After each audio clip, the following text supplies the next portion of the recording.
नमस्कार मित्रांनो, स्वागतम. घरोघरी मातीच्या चुली या मालिकेच्या आजच्या भागामध्ये सारंग जेव्हा ऐश्वर्यासाठी किचनमध्ये जेवण न्यायला येतो तर जानकी तिथे येते आणि सारंगने ऐश्वर्या आणि सौमित्र यांच्यामध्ये हॉटेलमध्ये जे काही वाद झालेले आहे ते सर्व तो जानकीला सांगतो आणि म्हणतो की ऐश्वर्या रागाच्या भरात हे सुद्धा म्हणून गेल्या की सौमित्र दादाला आणि अवंतिकाला की तुमचे लग्न मी नाही होऊन देणार.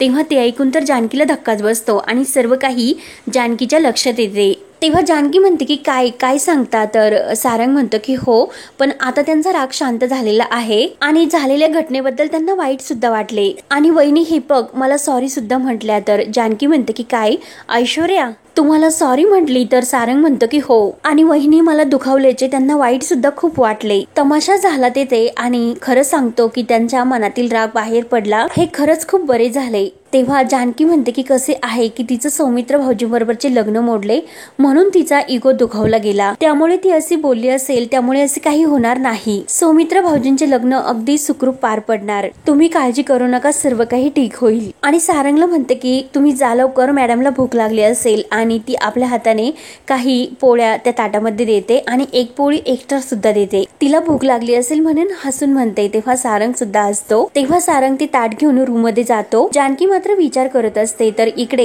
हॉटेलमध्ये अवंतिका खूप अपसेट झालेली असते की जे काही ऐश्वर्याने तमाशा केला त्याबद्दल. तर सौमित्र तिला म्हणत असतो की अगं अवंतिका सॉरी, कारण तू इतकी अपसेट होऊ नकोस. तेव्हा अवंतिका म्हणते की अरे प्रश्न त्याचा नाही, पण खरंच किती विचित्र मुलगी आहे, ती काही पण करू शकते. मला भीती सुद्धा वाटते, पण तितका राग सुद्धा मला तिचा आलेला आहे. अरे अजून सुद्धा तिच्या डोक्यामध्ये सगळं काही आहे आणि हे बघ सौमित्र, ती नंतर सुद्धा आपल्याला त्रास देईल का, म्हणून अवंतिका खूप टेन्शन मध्ये येते. तर तेवढ्यात सौमित्र तिला समजावण्याचा प्रयत्न करतो आणि तेवढ्यात सौमित्रच्या मोबाईलवर कॉल येतो आणि तो कॉल जानकी वहिनीचा असतो. तेव्हा सौमित्र फोन उचलतो आणि वहिनी तू इतक्या रात्री फोन का केला असे विचारतो.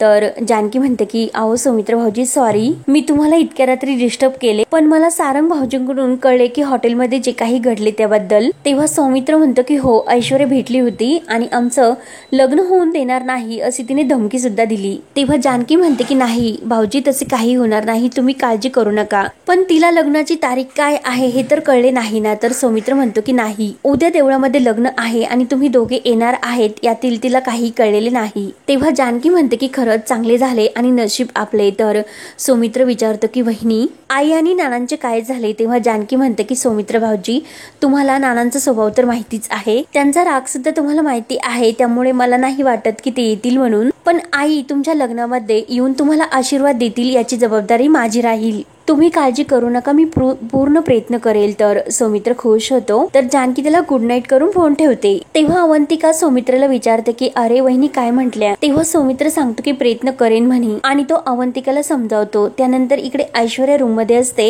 आणि विचार करते की सौमित्र तुम्हाला फसवलेस, मी तुझे लग्न नाही होऊन देणार, मी बरोबर तुझे लग्न केव्हा कधी आहे ते सगळं काही शोधून काढेल, काही झाले तरी मी हे तुझे लग्न नाही होऊन देणार. त्यानंतर इकडे ऋषिकेश आणि जानकी रूम मध्ये असतात. तर तिथे सुमित्रा येते. सुमित्रा म्हणते की काय रे तुम्ही दोघे मला सुद्धा विश्वासात घ्यायचे ना, आणि जाऊन द्यात, तुम्ही दोघं यांचे बोलणे अजिबात मनावर घेऊ नका, त्यांचा स्वभाव थोडा रागीट आहे, एखाद्या गोष्टीकडे त्यांनी पाठ फिरवली तर परत त्या गोष्टीकडे ते वळून कधीही बघत नाही, पण आपल्या मुलाच्या बाबतीत असे वागून चालेल का. मला मान्य आहे की सौमित्र चुकला. तेव्हा जानकी म्हणते की हे बघ आई, आता जे झाले ते झाले. सौमित्र भाऊजी इतक्या मोठ्या संकटातून बाहेर आले आणि त्यांच्या आयुष्याला त्यांनी सुरुवात केली, हेच आपल्यासाठी भरपूर आहे. तेव्हा सुमित्रा विचारते की अगं जानकी, आपला सौमित्र त्याच मुलीशी लग्न करतो ना. तेव्हा जानकी हो बोलते, पण ऐश्वर्या दरवाजात उभी राहून त्यांचे बोलणे चोरून ऐकण्याचा प्रयत्न करते, कारण तिला माहिती करायची असते की लग्नाची तारीख नेमकं कधी आहे. तेव्हा जानकी सांगत असते की आई तिचं नाव अवंतिका आहे, मुलगी अगदी छान आहे आणि वकील सुद्धा. ते ऐकून सुमित्राच्या डोळ्यामध्ये थोडेसे आनंद अश्रू येतात आणि ती विचारते की लग्न कधी आहे. तेव्हा जानकीचे लक्ष दरवाजाकडे जाते आणि ऐश्वर्याचा जो साडीचा पदर असतो तो जानकीला दिसतो. तेव्हा ऋषिकेश सांगायला लागतो, तर जानकी लगेच ऋषिकेशला थांबवते. तेव्हा जानकी मुद्दाम म्हणते की 2 दिवसांनी आहे. तर सुमित्रा विचारते की अगं बाई 2 दिवसांनी. तेव्हा ऋषिकेश विचार करतो की लग्न तर उद्या आहे, मग जानकी असे का म्हटली असेल. तेव्हा ऐश्वर्या ते ऐकून म्हणते की अच्छा, म्हणजे 2 दिवसांनी लग्न आहे, मग माझ्याकडे भरपूर वेळ आहे आणि आणि ऐश्वर्या बाहेर निघून जाते तर लगेच सुमित्रा आपल्या हातातील त्या बांगड्या काढते आणि सुमित्राच्या बायकोला तू ह्या बांगड्या दे, त्या बांगड्या जानकीच्या हातात देते आणि मी फक्त आता इतकेच करू शकते, मी लग्नासाठी सुद्धा नाही येऊ शकत, पण तिच्यासाठी हा शगुन आणि तिला सांग की हा आईंचा आशीर्वाद आहे म्हणून सांगताना तर सुमित्रा रडत असते तर ऋषिकेश म्हणतो की हो आणि सुमित्रा रडतच रूमच्या बाहेर निघून जाते। तेव्हा ऋषिकेश लगेच जानकीला विचारतो की अगं तू खोटे का सांगितले की आईला लग्न 2 दिवसांनी आहे म्हणून। तेव्हा जानकी म्हणते की अहो कळेनच तुम्हाला आणि चांगल्या गोष्टीसाठी खोटं बोलणे हे कधीही खोटं नसते हो। हेच बघा की शर्वरी वंश आणि विक्रांत भाऊजींना एकत्र आणण्यासाठी आपण असंच खोटा प्लॅन केला होता। तसेच आई आणि सौमित्र भाऊजी यांची भेट घडून देण्यासाठी माझ्याकडे एक प्लॅन आहे। तेव्हा ऋषिकेश विचारतो की म्हणजे, तर जानकी म्हणते की अहो तुम्ही बघत राहा आईंचा हा आशीर्वाद अवंतिका बरोबर कसा पोहोचतो। आई स्वतः ह्या बांगड्या अवंतिकाच्या हातामध्ये घालतील। त्यानंतर इकडे सुमित्रा रूम मध्ये येते आणि नाना मात्र पुस्तक वाचत असतात तर सुमित्रा विचारते की काय हो अजून झोपलात नाही का? तर नाना म्हणतात की नाही ग पुस्तक वाचतोय। तेवढ्यात नानांच्या मोबाईलवर फोन येतो तर नाना म्हणतात की इतक्या रात्री कोणाचा फोन असेल म्हणून फोन घेतात आणि तो फोन हॉटेल मॅनेजरचा असतो, कारण हॉटेलमध्ये जे काही घडले ते सर्व ते नानांना सांगतात। तर सुमित्रा विचारते की काय हो काय झाले आणि इतक्या रात्री चिडण्यासाठी काय झाले, कुणाचा कॉल होता?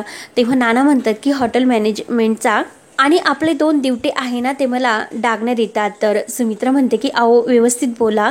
तेव्हा नाना सांगू लागतात की सौमित्र आणि त्याची ती कोण आहे ना ती बायको ते हॉटेलमध्ये गेले होते आणि तेथेच त्याच हॉटेलमध्ये ही सारंग आणि त्याची बायको गेले होते। तेव्हा सुमित्रा म्हणते की अरे बापरे मग काय झाले? तर नाना म्हणतात की मग काय, आपली ही ऐश्वर्या आहे ना तिने भांडण काढले आणि तेथे तमाशा केला। सुमित्रा म्हणते की अहो काय सांगता? तर नाना चिडतात आणि म्हणतात त्या चौघांनी मिळून आपली प्रतिष्ठा अगदी वाढवली आणि आताच्या आता मी त्यांना या गोष्टीचा जाब विचारणार म्हणजे विचारणार, असे बोलून नाना घाईने सारंगच्या रूमकडे जातात। तर इकडे जानकी ही सर्व आटोपल्यानंतर गॅसची पूजा करत असते तर तेथे सुमित्रा येते आणि जानकीला म्हणते की हे बघ जानकी अगं हे तर खूपच चिडले, ते सारंगच्या रूम मध्ये गेले। तेव्हा जानकी विचारते की कशामुळे? तर सुमित्रा सांगते की अगं सारंग आणि ऐश्वर्या कुठल्या तरी हॉटेलमध्ये जेवायला गेले होते आणि नेमकं तिथे सौमित्रा आणि त्याची ती होणारी अवंतिका बायको हे आले होते आणि तेथे सौमित्र ऐश्वर्या यांचा वाद झाला आणि हे सर्व त्या हॉटेल मॅनेजरने यांना फोन करून सांगितले। तेव्हा जानकी म्हणते की आई हे सर्व मला माहिती आहे, मला सारंग भाऊजींनी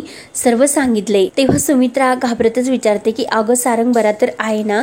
जानकी म्हणते की हो ठीक आहे आणि ती सारंग भाऊजींना सॉरी सुद्धा म्हटली। तर सुमित्रा म्हणते की अगं काय काय सांगतेस, इतकी सुधारणा झाली तिच्यामध्ये आणि कोण जाणे तिचे हे सॉरी कितपत खरे आहे, पण जाऊन दे ती सॉरी म्हटली हेच आपल्यासाठी खूप आहे। आणि हे पग त्या हॉटेल मॅनेजरनी इतक्या रात्री यांना फोन करून कशासाठी सांगितले असेल आणि आता ते त्याला जाब विचारणार आणि परत ते भांडण होणार आणि हे पग जानकी ह्या सर्व गोष्टीचा मला खूप मनस्ताप होतो गो। तेव्हा जानकी म्हणते की आई रिलॅक्स प्लीज, तुम्ही इतका ट्रेस घेऊ नका, एकतर आता आपण जेवलो मग टेन्शन घेतल्यानंतर तुम्हाला ऍसिडिटी होते, तुम्ही जाऊन शांत झोपा, मी सर्व काही पाहते। त्यानंतर इकडे नाना हे सारंगच्या रूमकडे येतात आणि दरवाजा वाजवतात तर ऐश्वर्या जागी असते। ऐश्वर्या उठते आणि लाईट ऑन करते तर सारंग लगेच घाईने उठवते आणि कोणीतरी बाहेर आल्याचे सांगते। सारंग लगेच घाबरून उठतो आणि कोण आले म्हणून दरवाजाकडे जातो तर ऐश्वर्या म्हणते की अहो ते ब्लँकेट जरा बाजूला ठेवा। तेव्हा सारंग ते ब्लँकेट दुसरीकडे ठेवतो आणि मी उघडतो म्हणून दरवाजा लगेच उघडायला जातो तर नाना समोर दिसतात। सारंग म्हणतो की काय नाना? ऐश्वर्या आणि सारंग खूपच घाबरतात। नाना विचारतात की मी आत येऊ शकतो का? तेव्हा सारंग आणि ऐश्वर्या म्हणतात की या ना नाना। नाना आतमध्ये येतात आणि रागाने म्हणतात की काय चालवले तुम्ही, समाजात आमचा मान ठेवायचा नाही असे ठरवले का तुम्ही? तेव्हा सारंग विचारतो की नाना काय झाले? तर नाना म्हणतात की वर तूच विचार की काय झाले म्हणून, आणि त्या रेस्टॉरंट मध्ये जाऊन काय तमाशा केला, त्या मॅनेजरचा मला फोन आला होता, इतकी लाज वाटली मला की तो इतक्या रात्री मला फोन करून सांगत होता की तुमचा मुलगा आणि सून येथे तमाशा करत होते। आयुष्यात मिळवलेला मान तुम्ही धुळीस मिळवला, पण तुम्ही मला एकदा सांगितले असते की, तर त्या अगोदरच मी त्याला सांगितले असते आणि सॉरी सुद्धा म्हटले असते, त्यामुळे गेली ना आता माझी मान सर्व खाली आणि हे सर्व पुसण्यासाठी किती दिवस लागतील सांग बरं। तेव्हा सारंग मात्र खूप घाबरतो आणि नाना असे म्हणतो तर ऐश्वर्या म्हणते की नाना प्लीज तुम्ही त्यांच्यावर ओरडू नका. सारंग खरंच खूप घाबरलेत. या सगळ्यामध्ये त्यांची काहीच चूक नाही. ही चूक माझ्याकडून घडली कारण माझ्याकडे दुसरा कोणताही पर्याय नव्हता. तर नाना म्हणतात की गप्प बसण्याचा पर्याय तर होताच. तेव्हा ऐश्वर्या म्हणते की हो, आपल्या घरचा, माझा, तुमचा, सर्वांचा विश्वासघात करणारा सौमित्र समोर असा आल्यानंतर माझा राग मला नाही आवरला. पण सॉरी, तुम्ही जेव्हा त्याचे नाव टाकले आणि घरचे त्याला जेव्हा भेटत होते, हे सर्व कळल्यानंतर तुमचा सुद्धा संताप तर झालाच होता. नाना म्हणतात की हो, पण तो घरामध्ये, मी बाहेर जाऊन समाजासमोर असा तमाशा नाही केला. आणि हे बघ ऐश्वर्या, मी तुला काहीच सांगणार नाही. आणि सारंगला म्हणतात की सारंग, ही सर्व तुझी जबाबदारी होती. हिचे डोके फिरले होते, मग ताळ्यावर मात्र तू आणायला हवे होते. झाली ना आपली बदनामी. तर सारंग म्हणतो की नाना प्लीज असे म्हणू नका.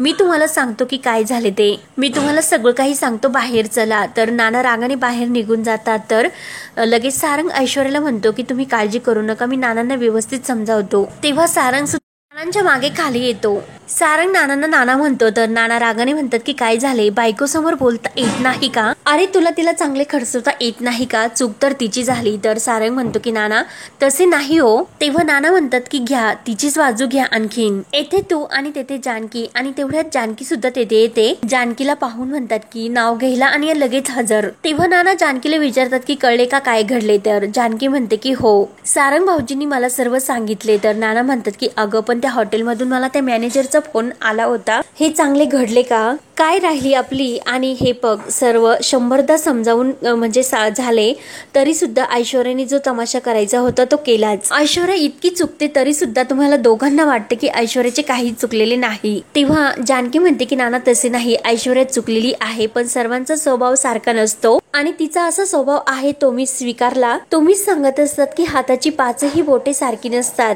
तेव्हा नाना हात जोडतात आणि द्या, गुरुची विद्या गुरुलाच द्या. तर जानकी म्हणते की नाना तसे नाही. तर नाना म्हणतात की हो, तू ऐश्वर्याला पाठीशी घालते, तिला सुधारण्यासाठी तू तिला आपल्या घरामध्ये ठेवून घेतले, पण त्याची काय किंमत आपण मोजतो हे तुला कळते का जानकी? अगं जानकी माझे राहून दे, पण माझा हा मुलगा सारंग याचे काय झाले असेल ग? म्हणून नानांच्या डोळ्यात सारंगविषयी पाणी येते. अगं मला फक्त फोन आला तर मला इतका त्रास झाला, पण हा तर प्रत्यक्षात तिथे होता, मग याची काय स्थिती झाली असेल, याच्या आयुष्याची पूर्णपणे वाट लागली. तेव्हा सारंग म्हणतो की नाही नाना, तसे काही नाही. आणि इतके सगळे झाल्यानंतर सुद्धा ऐश्वर्या मला सॉरी सुद्धा म्हटल्या. तेव्हा नाना डोळ्यामध्ये पाणी आणून सारंगला विचारतात की सारंग मला फक्त एका प्रश्नाचे उत्तर दे, तुझ्या आणि ऐश्वर्याचे नातं सर्व काही ठीक तर आहे ना? तेव्हा सारंग मुद्दा म्हणतो की हो नाना, एकदम ठीक आहे, काही प्रॉब्लेम नाही, तुम्ही नका इतके टेन्शन घेऊ, तुम्ही फक्त शांत व्हा, मी झालेल्या प्रकाराबद्दल तुम्हाला सॉरी बोलतो. तेव्हा नाना मात्र रडत असतात. तर जानकीला सुद्धा खूप वाईट वाटते.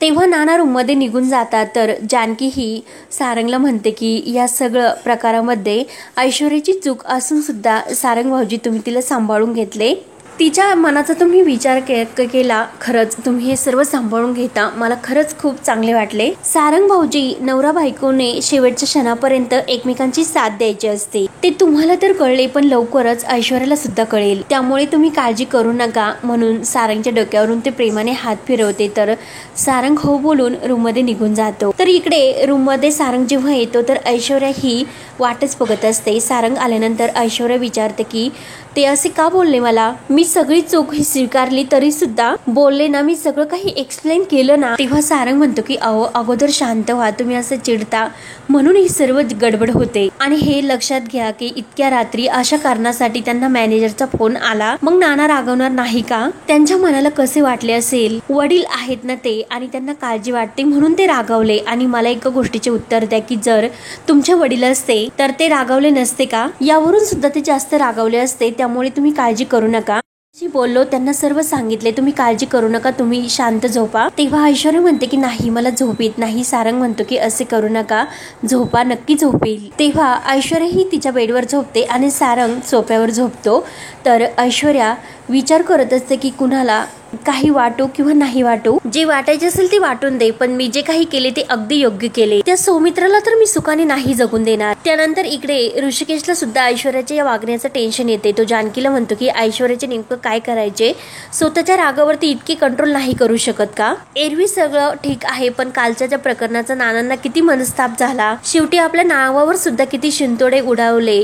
तर जानकी म्हणते की आओ मला तुमचे म्हणणे पटते, पण ऐश्वर्या तिच्या घरामध्ये अति लाडा कोडात वाढलेली मुलगी. मला माहिती आहे कावेरी काकूंनी सुद्धा तिला वळण लावण्याचा प्रयत्न केला असणार, पण ऐश्वर्या हवी तशी मनमानी करायची, हवी तशी मिळवण्यासाठी प्रयत्न करायचे, हे वळण मात्र तिला सयाजी काकांनीच लावले. सौमित्र भाऊजींना मिळू शकली नाही याचा त्रास तर तिला होत होता. ते किडनॅपचं प्रकरण सर्व काही बाहेर आले आणि आपण तिला रागाने घराबाहेर सुद्धा काढले आणि हा राग तिच्या नक्की मनामध्ये साचला असणार. तेव्हा सौमित्र भाऊजी तिच्या समोर आले. मग काय तोल जाण्यासाठी किती वेळ लागतो? तेव्हा ऋषिकेश म्हणतो अगं जानकी, पण हे सर्व सारंग समोर घडले, मग त्याला काय वाटले असेल त्याच्या मनाला? तेव्हा जानकी म्हणते की अहो सारंग भाऊजींची मी जितकं बोलले तितके बोलण्यातून मला तर ते योग्यच वाटले. त्यांनी मला सांगितले सुद्धा की ऐश्वर्या त्यांना सॉरी म्हटली.